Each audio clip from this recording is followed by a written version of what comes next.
Hello, welcome back to Watch Time. As I'm sure you'll notice, I am not in this video. Well, not visibly anyway.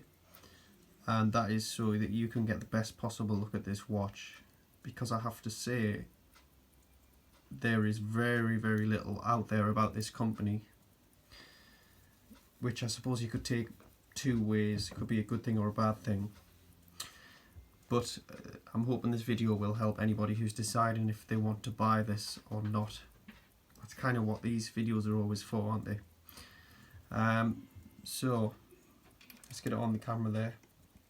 So we're talking about this piece here. I'm sure you are very quickly aware of what this is supposed to be. A certain brand beginning with R has a watch that's pretty much identical to this. And now I'm not usually a homage guy or a replica guy. As you'll be able to see by my other videos, I do have a real Rolex piece. So this is not designed to encourage people to, you know, fake the brand or homage the brand so much, but this is a really good option for those who don't have the Rolex money, which is most people on this planet, including me. I had to go through a very long and arduous battle to get mine. So this is a very good option for those who don't have Rolex money but want this exact design. Now, as I briefly touched on a few seconds ago, there is very little information on this company. My perception of that is that it is a brand new company. So I got this from Watch Shop, which is a UK watch seller. Authentic watches only, of course. They do everything from, you know, very low level sort of fashion watches right up to things like, you know, very decent solid watches like Tissot. Yeah, that's probably, I mean, they do some Gucci watches. They do, you know, starting to move towards the higher end or mid-range sort of level. So they're a reputable dealer for a number of manufacturers. So I tend to get quite a lot of watches from there, and they also offer Open Pay and Klarna as well, which is very useful for those who can't afford to fork out all the money at once. Obviously in a minute we'll get on to prices, but let's talk about specification first. So as you'll notice, the build quality, even visually, is very good. I'm just going to give it a bit of a polish there on the side of the case because it's a bit fingerprinted. So yeah, you'll see there straight away it's actually a very nice stainless steel. I can't remember what grade of stainless steel it is, but I would guess 316L or 316L. I can't remember how it's described, but you know, kind of the standard decent stainless steel. The bezel, I'm not sure if it actually is ceramic, but if it isn't ceramic, it is the closest thing you can get to it. It really does look and feel like ceramic. I would go as far as to put a probably 70 to 30 bet in favour of it being ceramic. So that's quite interesting because the real thing is ceramic, of course. As you can see on the dial, it is sapphire glassed as well. Usually when a glass is mineral, it has a really kind of hollow sound to it, whereas this is very thick and full. So yeah, sapphire, of course, being famous for being tough and hard to scratch. So that's a very positive point. The bezel itself obviously is real, it functions. It's very stiff though, which is both good and bad. It's good in that it's not flimsy, it's not manufactured using cheap materials, at least it doesn't feel that way, but the negative is that it can be quite difficult to move, which is kind of the whole point. It depends which extreme you would prefer. Obviously the Rolex would be perfectly balanced, that's the difference.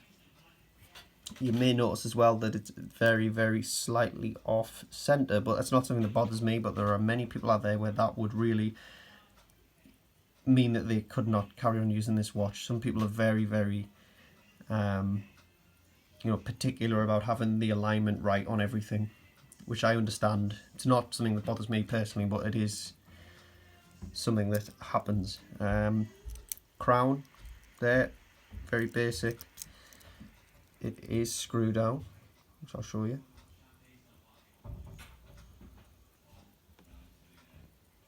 Just not doing it there, so you can see it's quite well screwed down as well.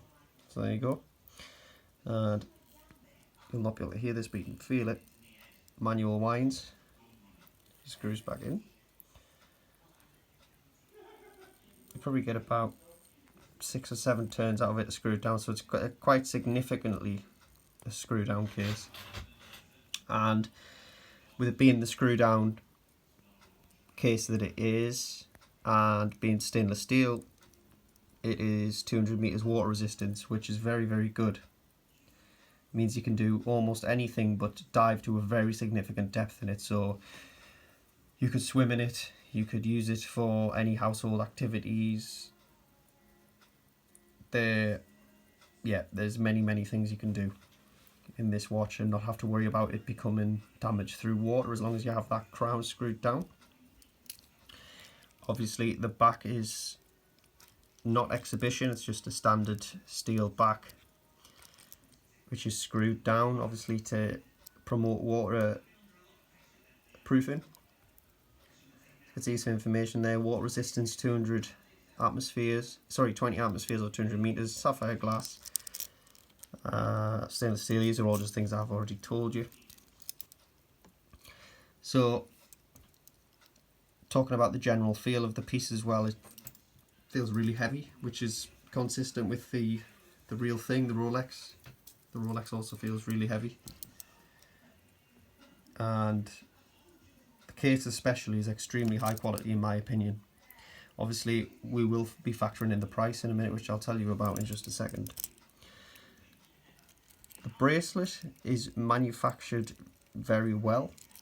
You can tell it's not quite as thick and strong as the case, which is the difference between the Rolex. The Rolex would feel consistent throughout the piece, and because it's a dive watch, it has a double clasp, so single, and there's the double there. It's made from solid pieces of steel, and the clasp, which is really good. It feels really strong and secure, and it's made really well, fits together perfectly. As you can see there, it's really done very well. It's like brushed. It has this sort of male or female joint here, which is, quite often regarded as a cheaper sort of bracelet option, but that's understandable.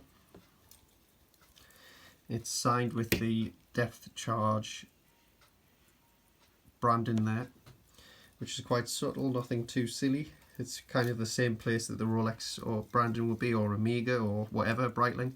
They would put it in the same place, so that's quite consistent with the luxury product.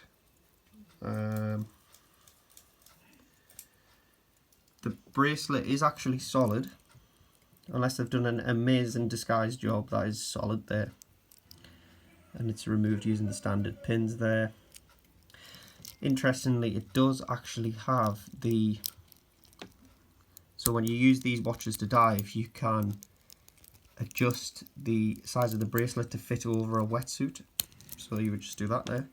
So it actually does have the wetsuit attachment, which is very interesting. So it shows that they've went the extra mile to, make it as close to the high-end dive watch sort of design. So it is really a tool watch here. Although it looks great, it is built actually for purpose as well, or otherwise there would have been no need to include this sort of extra dive clasp there. So that just folds under there, same as the Rolex would, and it's done well. It's executed really well. Only difference is, of course, that this, you can see here, this is quite a low grade quality of metal, whereas the Rolex would be consistent with this. But relative to the Rolex, of course, it wouldn't be the same quality as this. It would be a continuation of the Oyster bracelet. But the function is there. It could be used for exactly what it's intended for. And the shock is that this watch cost me £134. When you consider all of those details and the fact that, obviously, I feel as if I can give you a fairly educated opinion on it because I've got a Rolex watch, I have an Omega watch. I'm used to feeling the general feeling of quality, and this has that. The bit where I can be really honest and say that, yeah, you can tell this watch isn't up to that level is just this slight alignment problem with the bezel there. Obviously it will more than likely have a Seiko or Miyota movement in it. I haven't took the case back off because I don't want to risk, changing the waterproof rating by not putting it on properly. I think it'll have a Seiko or Miyota movement in it, obviously not Swiss. And the watch is made in China, as you can see there, made in PRC, but I'm not one of those people who's particularly bothered about that because every Apple product is made in China and we all, kind of talk about their quality a lot, so it's not necessarily a bad thing. And I think really for the money, if you're looking for an affordable Submariner, this is an amazing option. And I'm not sure what the brand are going to do. I'm not sure if they're just going to do this. This seems to be the only thing they have out there at the moment. And you can see also that the Lollipop second hand there is, doing a really good job. The movement looks really solid and nice, and it feels high quality when you're changing the time or manual winding it. It actually feels really good quality is the only way to put it. You just know when you feel it. I'm sure you all know what I'm talking about here. Probably the last thing to mention is, as this is a dive watch, the lume is quite important if you're going to use it for what it's invented for, what it's made for. The lume is actually really pretty good. It's very legible in the dark, and I have tried it out. Only thing is that you notice is that it's not always consistent. For example, the two baton markers here, one is brighter than the other. For the price, again, to be expected, I would think. You would not expect that on a Rolex piece or an Omega piece, but obviously this is relatively at least 20 times cheaper. So keep that in mind. I don't think there's anything else to mention on the watch, but a really, really impressive, high quality considering the price. And I've wore it a lot since I got it, and I'm one of those people where if something's not right for me, I can't go on with it. So I'm just going to show you one more thing. This is the box here. Let's move the watch there. So very, very simple packaging. It's not like high level sort of stuff here. Cushion, instructions, extra links, that's it. Very, very basic. So I mean, for anybody out there who's watching this wondering if this is a good watch to purchase, I would 100% advise getting it, because there is really just no harm in it. It does exactly what it's meant to. It does it really well with good quality, and I'm frankly extremely impressed at what you can get for this money. It may be because the company appears to be pretty new, and it would be interesting to see what they do next, but very, very, very good. And I'm just going to show you a bit of a wrist shot here of it. Obviously it's a bit dirty there, smudged, but you can imagine really, really, really impressive. And frankly, as I've said before, I'm lucky enough to have a Rolex piece, so this is just a bit of fun. But I have thought, if I were to go out with this piece, I'd have to be careful because it looks so much like the real thing. It's potentially a bit risky, because people do get robbed for these things. And this is a very hot watch. The Rolex version, the real version of this, is very, very hot, and people do get mugged for those sort of things. So as ever, this has been a bit of a ramble video, but I do hope it answers some questions. If people have looked up depth charge and not been sure about it. It's a definite thumbs up from me. You can get it in black, you can get it in green, you can get it in blue. It's a definite thumbs up from me. I really can't fault it for the price. So if anybody has any questions, or if anybody could tell me anything about the brand, please let me know. But I'll see you next time.